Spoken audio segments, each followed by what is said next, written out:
in the mist-shrouded mountains of feudal Japan, during an era when war was the only constant and survival meant being either predator or prey, one man would defy every principle of a military life. One man would stake everything on a gamble so audacious that would be remembered for centuries.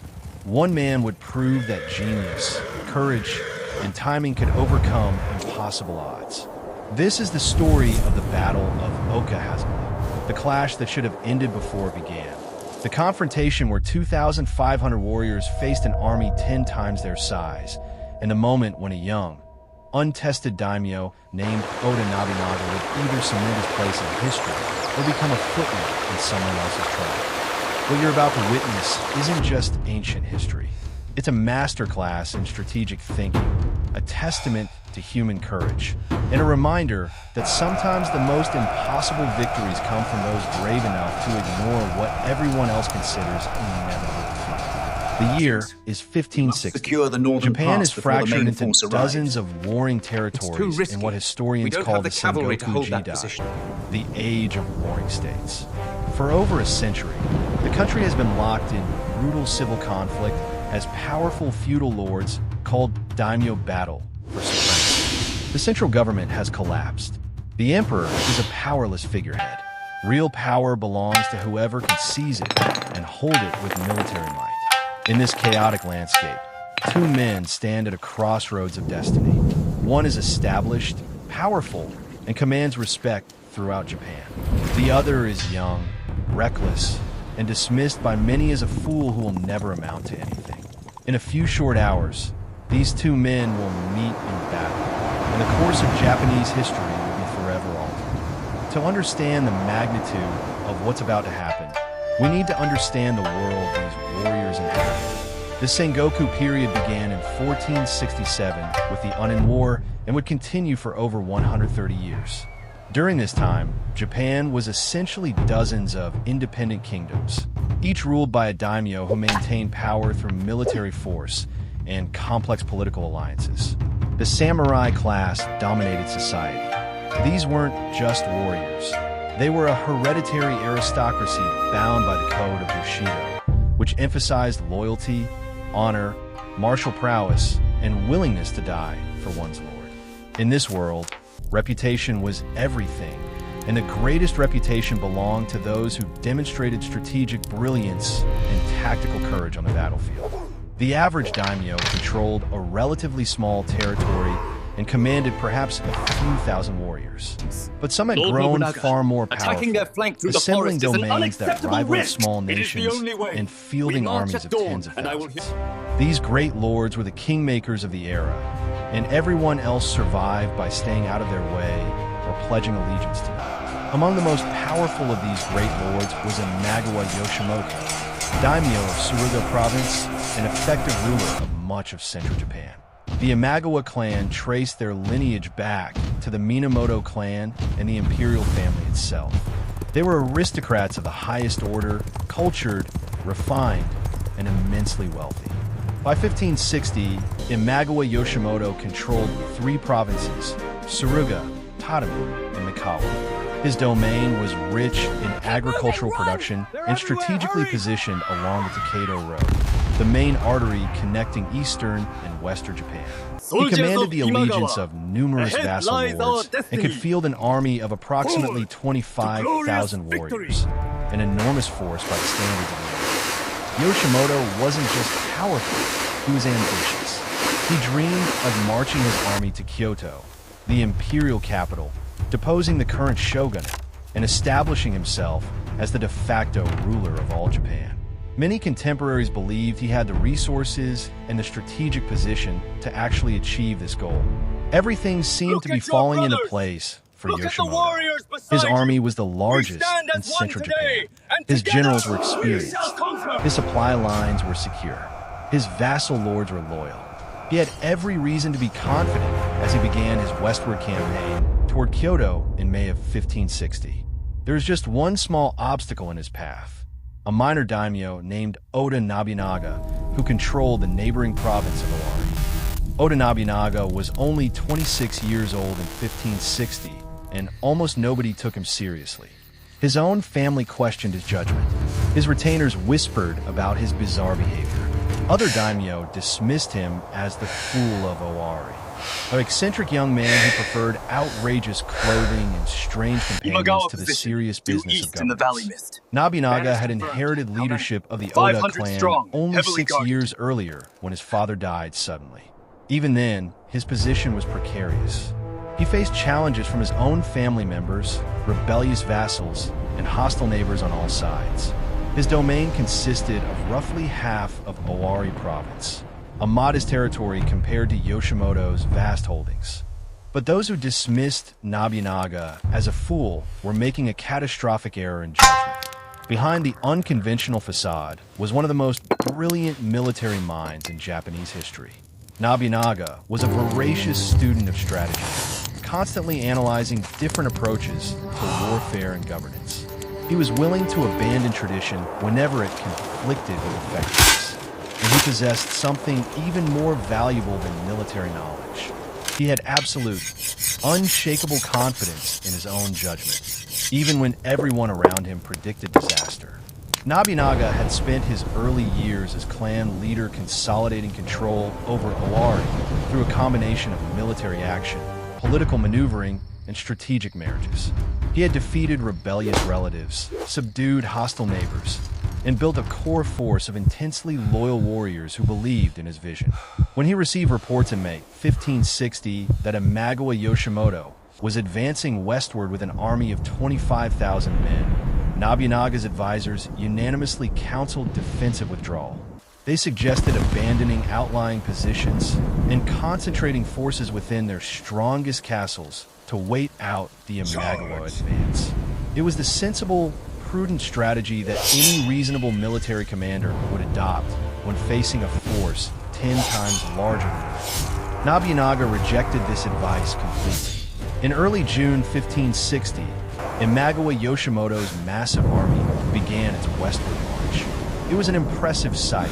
25,000 warriors, camp followers, supply wagons, and support personnel stretching for miles along the road. The army included samurai cavalry, a Shigeru foot soldiers armed with spears and bows, and extensive logistics train carrying food, weapons, and supplies. Yoshimoto traveled in style, as befitting his status. He commanded from a raised palanquin, surrounded by his most elite guards. He wore elaborate ceremonial armor and carried the finest weapons. This was more than a military campaign. It was a procession of power designed to overawe potential opponents and demonstrate the Imagawa clan supremacy. The army's path took them through Oda territory. Yoshimoto's strategy was straightforward. Use overwhelming force to seize Oda fortresses one by one, forcing Nobunaga either to surrender or retreat into his main castle at Kyosu, where he could be besieged at leisure. With his western flank secured, Yoshimoto would then continue his march to Kyoto. The Imagawa forces captured several Oda border fortresses with minimal resistance. At Maroon Fortress, they overwhelmed the defenders. At Washizu Fortress, they repeated their success. Everything was proceeding according to plan. The Oda clan appeared unable or unwilling to offer significant resistance. Yoshimoto's generals were confident. They had numbers, momentum, and experience on their side. The weather was hot and humid. It was the rainy season, but they were making good progress. By June 12th, the vanguard of the Imagawa army reached the area around Okahazama, a small village situated in a narrow gorge flanked by forested hills. Yoshimoto decided to rest his army at Okahazama while his forward units continued operations against the remaining Oda fortresses. It was a reasonable decision. His troops had been marching and fighting for days, and even a large army needs periodic rest. The terrain at Okahazama provided some natural protection, with the main force positioned in the gorge and screening units posted on the surrounding slopes. The Imagawa warriors settled into camp. Fires were lit, meals were prepared, weapons were maintained. Some soldiers napped in the shade. Officers consulted maps and discussed the next phase of the campaign. Yoshimoto himself retired to a command tent where he could review reports from his various units. The atmosphere was relaxed. Why wouldn't it be? They outnumbered any possible Oda response by an enormous margin. Their screening forces would provide warning of any approach. The Oda clan had shown no appetite for aggressive action.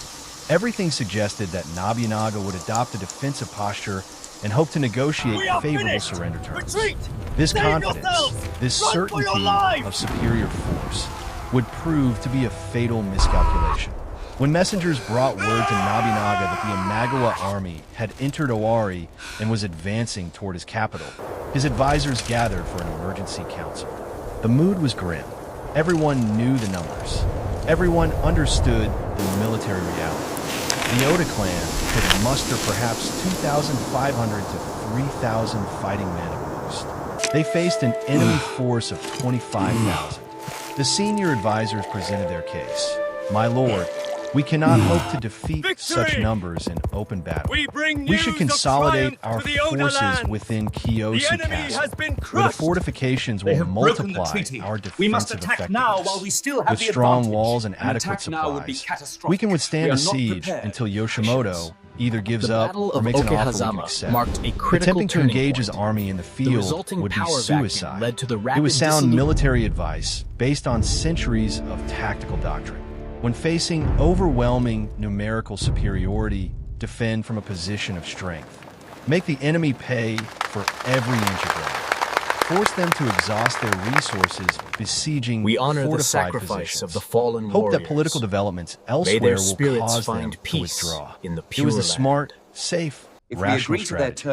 Nobunaga listened to these arguments. Then he walked to the map table, studied the reports of Imagawa positions, and made a decision that his advisors thought was insane.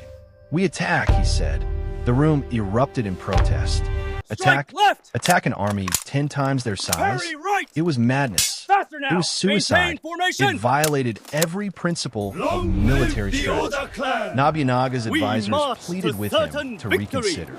Some questioned whether the pressure of leadership had affected his judgment. Others wondered if the Fool of Owari nickname might be more accurate than they thought.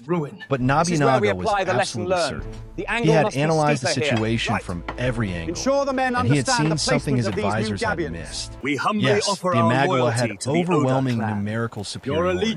Yes, conventional tactics said to defend. But Nobunaga understood that conventional tactics would lead to conventional defeat.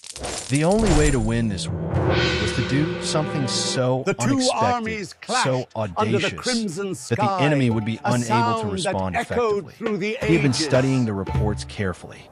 He knew where the Imagawa army was positioned. He knew they had grown confident after their easy victories at the border fortresses. He knew that large armies move slowly and require extensive logistical honor and stability. Most importantly, our houses. He knew that the Imagawa forces were concentrated in the Okahazama Gorge, terrain that negated their numerical advantage by limiting how many soldiers could effectively engage at once. Nobunaga outlined his plan. It was breathtakingly risky. He would take a small force and personally lead them on a direct assault against the Imagawa the Oda main clan's body. influence He would use spread speed rapidly and surprise across the to Japanese offset islands. the enemy's numbers. He would strike at the command center itself. Killing Yoshimoto would decapitate the entire army and cause a collapse of morale and coordination. To make this work, he needed several elements to align perfectly. First, deception. He ordered his men to set up false encampments at several of his castles, creating the illusion that he was following the defensive strategy his advisors had recommended. Straw dummies were dressed in armor and positioned at castle walls. Banners were displayed prominently. From a distance, it would appear that the Oda forces were preparing for a siege. Second, intelligence. He needed precise information about Yoshimoto's location and the disposition of the Imagawa forces. His scouts had been tracking the enemy army's movement, and reports confirmed that Yoshimoto was in the Okahazama area with the main body of his troops. Third, timing. He needed to strike at exactly the right moment, when the enemy was most vulnerable and least prepared for assault. And fourth, and this was the element he couldn't control but could only hope for. He needed nature to cooperate. June was the rainy season in central Japan. If a storm struck while his forces were attacking, it could provide additional cover and throw the Imagawa camp into confusion. On the morning of June 12, 1560, Nobunaga put his plan into motion. He assembled his available forces. The market reforms are working exactly but as most planned. historians estimate he had between 2,500 and 3,000 warriors. It was We look everything he forward could to a muster on long short and prosperous notice. friendship It would have to between be our enough. peoples. He addressed his This day men marks with a new characteristic era of directness. cooperation. Today we face an enemy that outnumbers us 10 to 1. Every military treatise says we should defend. Every advisor says we should retreat. But I say we attack. We will march directly to where Imagawa Yoshimoto commands his army. We will kill him. When their general falls, their army will collapse. This is our only path to victory, and victory is our only path to survival. If any man lacks the courage for what we are about to do, leave now. Those who stay will write their names in history. No one left. Nobunaga performed a ritual at Atsuda's shrine, seeking the blessing of the gods. Then, around mid-morning, he led his army out of Kiyosu Castle. They moved quickly, using smaller roads to avoid detection. The decoy camps were working. Imagawa scouts reported that the Oda forces appeared to be concentrated in defensive positions at their castles. As Nobunaga's force approached Okahazama, he split them into smaller units that would attack from multiple directions simultaneously. This would create the impression of a larger force and prevent the Imagawa from concentrating their superior numbers effectively. Each unit received specific orders. Move quietly, wait for the signal, and then attack with maximum violence and noise. The weather was hot and humid. Storm clouds were building on the horizon. Perfect. Inside the Imagawa camp at Okahazama, the atmosphere remained relaxed. Officers reviewed maps and discussed the progress of operations at the Oda fortresses. Regular soldiers rested in whatever shade they could find, grateful for a respite from marching. Yoshimoto himself was in his command tent, possibly enjoying a meal or conferring with senior commanders. The Imagawa had posted guards and sentries, of course, but their vigilance was dulled by confidence. Why would they expect a serious attack? The Oda clan was hopelessly outnumbered. All the intelligence suggested that Nobunaga was adopting the main a clash defensive happened right posture. over there. There was no logical reason for him to attempt an assault. This psychological blind spot, the inability to imagine that an opponent might do something completely Leadership requires irrational, audacity and was innovation exactly what and Nobunaga precision was in counting timing. on. Whether at Thermopylae or facing a giant, courage stands a fighting chance against overwhelming odds. In the crucible of crisis, true leadership shines through resilience and wisdom.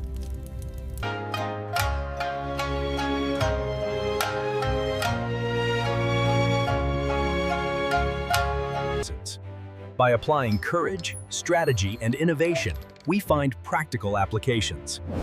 This is the motivation. Hold the line! We have to keep moving! Stay with me, brother. Stay with me.